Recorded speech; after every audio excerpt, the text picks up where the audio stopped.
Father. And I want you to... Mama? What?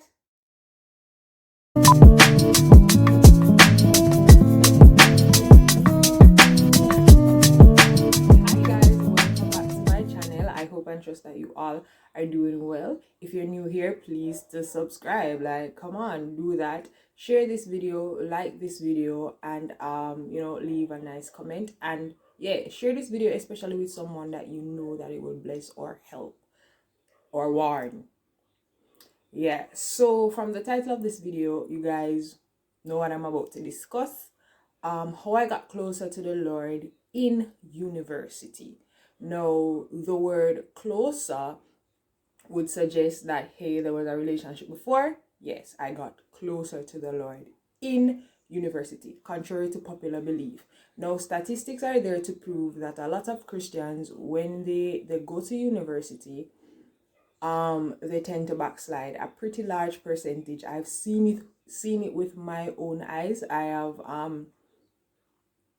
seen it in my own church, and yeah, I just know that it is a reality that we need to pray against as a body, and it almost happened to me, but thanks be to God, thanks be to Calvary.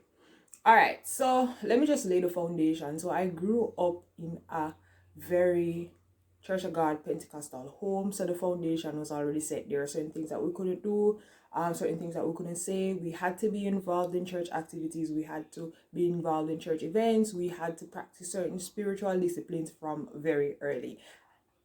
So my primary school life, my high school life, so basically what I'm saying is Jesus was nothing new to me. I would also say that I would have encountered him in primary school and in high school. Like, I remember going to church camp and children's camp and those things. I used to pick me up ball tongues, and I felt the presence of the Lord. Same throughout high school. I actually got filled with the Holy Spirit in sixth form.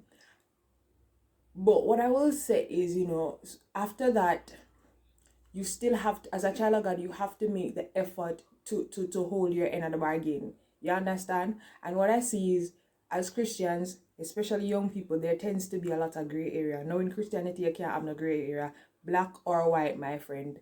Black or white. I'm just going to read a passage of scripture from 1 John 1, right?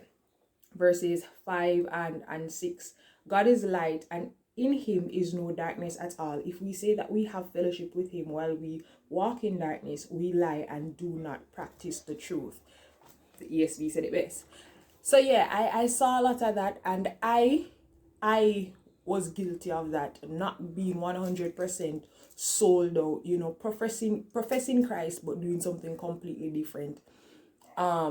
So I start university in first year, and it's almost like I started university in 2015, and it's almost like I had a bucket list. 60 ginger and things, by the way. Yeah, it's almost like I had a bucket list, and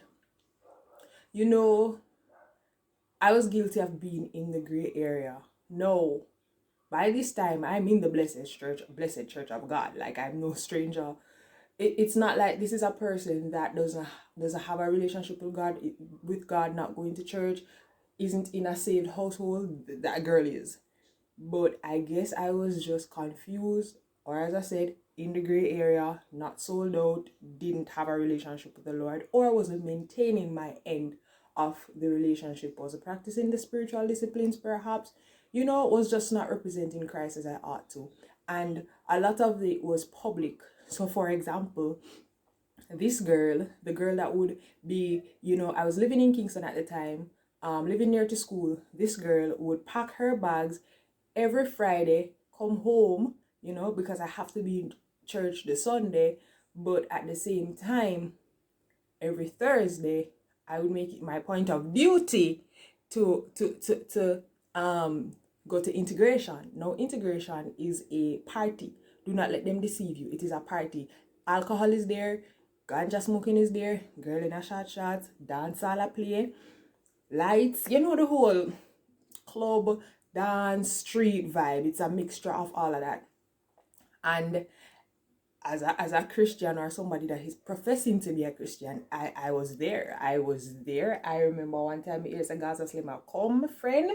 And me reach down there because I really, even though I still like her as a person, but at them time they may say, yes, she have that bad song they did that run all the time. I don't know that song, the man. The one, but let's not get into that. But yeah, and I was there and you know, me and my friend them, the way we flex, we not really no, I don't really say we're there and you know, they pan head tap a dance or whatever, but we're there and I'm there and I'm supposed to be the Christian. I should be there. But, you know, we there, the music I played, best believe say if me hear a nice cartel or Adi, whomever, yeah, blank off a bus, and she got church on Sunday. And she not only got church, she probably fully involved in something. No, nah. That is dwelling in the counsel of the ungodly, my friends. That light and darkness can dwell. Like, pick a side, and when you pick the side, stay upon it, unless it's the bad side, come over. But you know, so I also remember being in one particular inti and I had a drink in my hand that, you know, somebody gave me some mix up. I don't drink. And one of my friends who, you know, actually she isn't saved, but you know, yeah, that tends to be a lot of my friends. She isn't saved and she take it from me. She'll say, what you do with this? Smells, I'll be like, my girl, that's this way, you know, looking out for me. Them way there, and me just look back like, why were you so like, what was wrong with you? So that, you know, those things happen, as well as, you know, entertaining other things, participating in other things, messing with other things.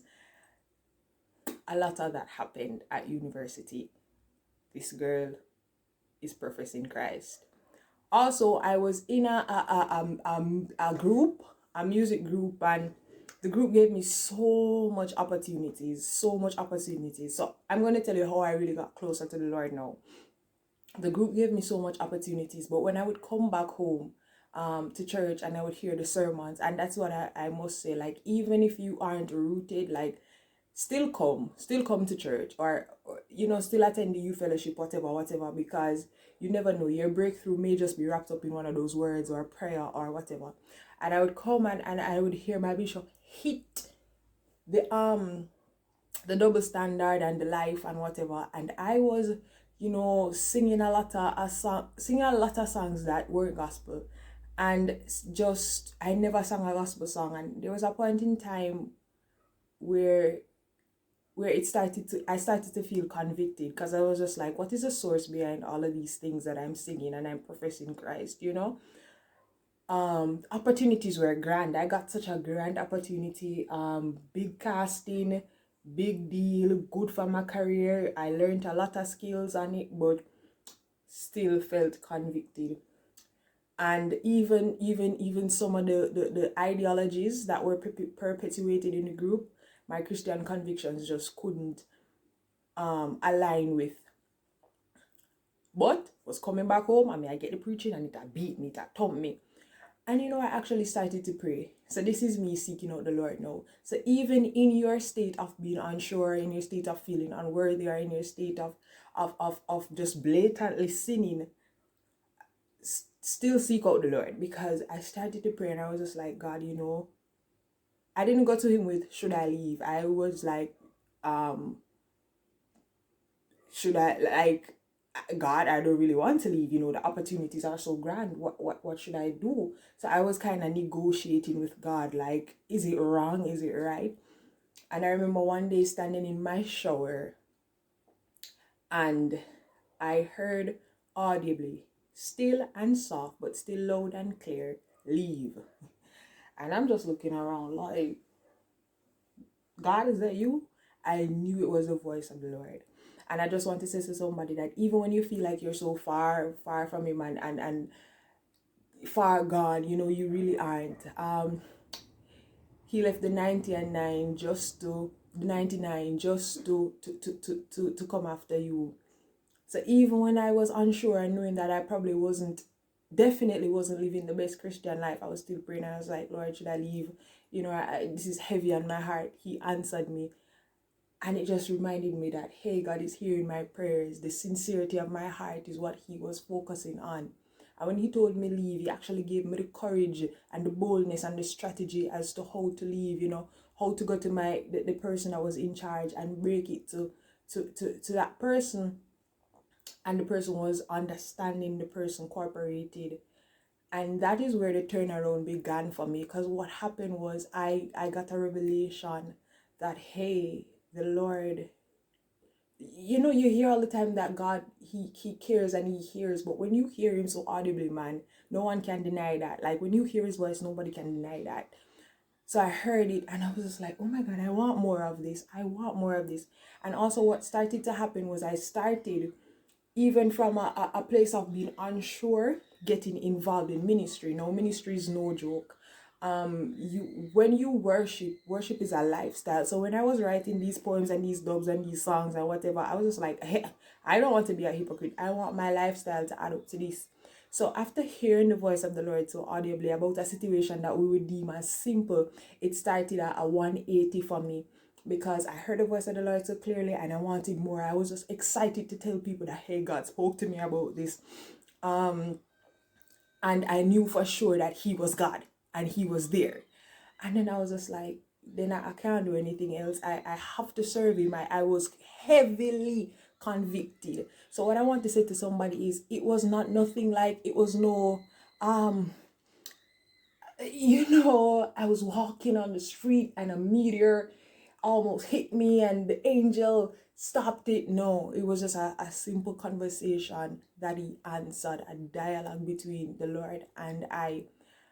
And it just reminded me that he is there. So I just want to say to somebody that if you want to know if he's there, and if you want to know, if you want a closer relationship with the Lord, then seek him. So in all of my mess and me not representing him the way I was supposed to, and being a terrible example of a Christian, he forgave me and he still spoke to me. And you know, I'm happy for the fact that I was be obedient, because I think it opened so much more opportunities, and it really allowed the Lord and I to, you know, like we started this little thing, you know, like, as Lord, I just want to be obedient to you. And I was obedient. And you know, I'm happy that I walked away, and I, you know, into the end. So this was first year, so 2017 into 2018. Now I was supposed to leave school in 2018, but 2018 was definitely a turnaround year for me. I remember going to church. So because the relationship started now, you know, I was more interested in going to other things, like one time, but no, I want the spiritual food, like I want the food now. So I went to a fasting service on my birthday, and the word was, you know, the Lord knows the end from the beginning, and trust me, beginning. And everything I pondered the January of that year, the Lord answered by the December 31st. Might be not the way how I wanted to, but I saw that he had a plan. Like, that was my Romans 8 and 28 year. Also, I remember after I fully get saved now, and this is like my 4th year at university, because I did a minor, spent extra time, I went to India again, you know. But I went because we had this tourism club thing. And you know, my friend was like, yeah, girl, we could go. One child chase 1,000, but 2 put 10,000 to fly. What you say? No, make no reservations for the flesh. You see, by the time we go on there, I don't let them start beat. My friend say, hey, Vicky, we got to go. And I say, yeah, girl. I remember me at the event and saying, yeah, my friend said, come go. You think at church this? Fully a worship now, you know, because the mark just dip on me. I can't even feel a part of the environment anymore. And I was just like, Lord, thank you for that. And the difference between that time and the times before, I left. I didn't stay. I was just like, nah, this ain't for me, you know, even though the motive of me going was something completely different. But I'm happy that I left. So, moral of the story,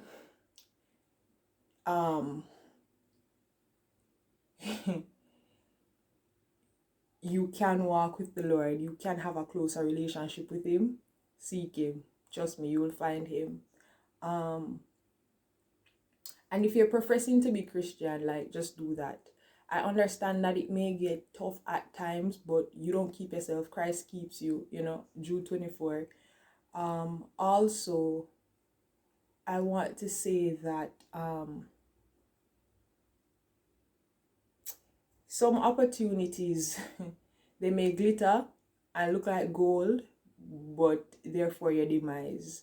Pray and discern. I will also say whatever your flesh is running down. So I wanted the whole life, you know, the local. Yeah, I wanna get on myself from that.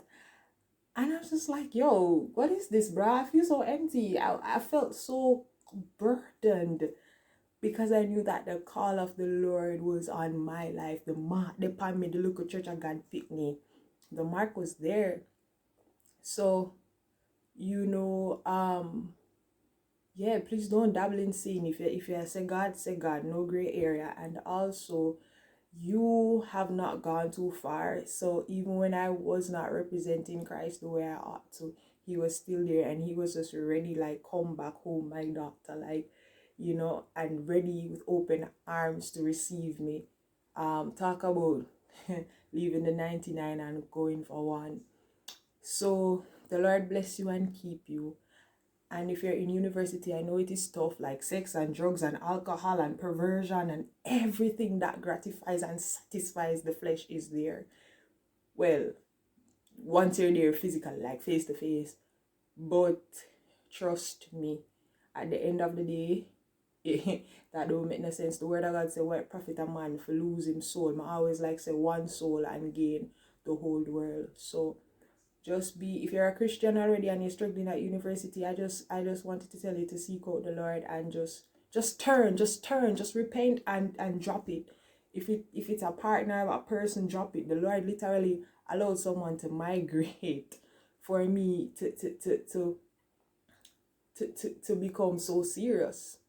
The Lord literally put somebody on a plane and I never saw them again. Because he was like, nah, I ain't losing this one, you know. The Lord will do that for you too. But I was sincere. I was just like, Lord, help me, Daddy. And I've lost a lot of desires for the things. I don't even know how I went to an Inti and made like a rubber pump people and them something. And also check your support system.